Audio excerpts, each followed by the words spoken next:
गोरक्षणाच्या नावावर भंडारा जिल्ह्यामध्ये अक्षरशः गोधनाची विक्री होते, तस्करी होते आणि हे गोधन कत्तलखान्यात विकल्या जात असल्याचा धक्कादायक प्रकार एक नव्हे याच्यापूर्वीही अनेकदा उघडकीस आलेले आहेत आणि आता पुन्हा एक पवनी तालुक्यामध्ये मागील 2 वर्षामध्ये गुन्हे दाखल झालेले, त्यानंतर आज भंडारा जिल्ह्यातील लाखनी तालुक्यात पुन्हा एक धक्कादायक प्रकार समोर आलेला आहे आणि लाखनी पोलिसांमध्ये तब्बल 5 गोरक्षण संस्थेच्या विरोधामध्ये गुन्हे दाखल झाले आहेत।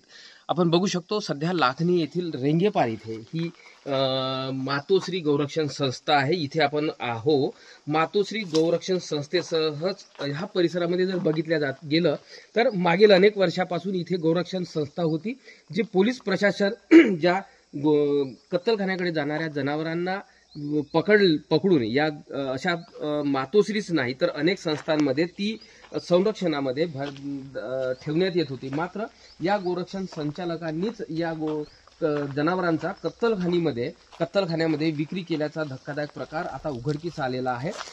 ही एक मातोश्री गोरक्षण संस्था असो, सुकृत असो, निर्मल गोरक्षण संस्था असो, अन्नपूर्णा गोरक्षण संस्था असो, या भवानी गोरक्षण संस्था, या गोरक्षण संस्थेमध्ये पोलिसांनी सुपूर्दनाम्यावर दिलेली जनावरे अक्षरशः विकल्याचा धक्कादायक प्रकार उघडकीस आला आणि यामध्ये 4 कोटीपेक्षा अधिक रुपयांची उलाढाल किंवा अपहार केल्याचा धक्कादायक प्रकार इथे उघडकीस आल्याने लाखनी पोलिसांमध्ये आता साधारणतः 30 ते 35 लोकांविरोधात गुन्हे दाखल झालेले आहेत आणि सध्या हे गंभीर प्रकरण समोर येताच आता या गोरक्षण संस्थेचे जे संचालक आहेत हे फरार झाल्याची माहिती मिळत आहे।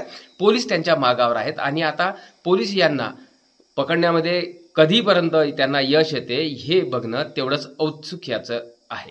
प्रशांत देसाई, एबीपी माझा, रेंगेपार, भंडारा। एबीपी माझा, उघडा डोळे बघा नीट।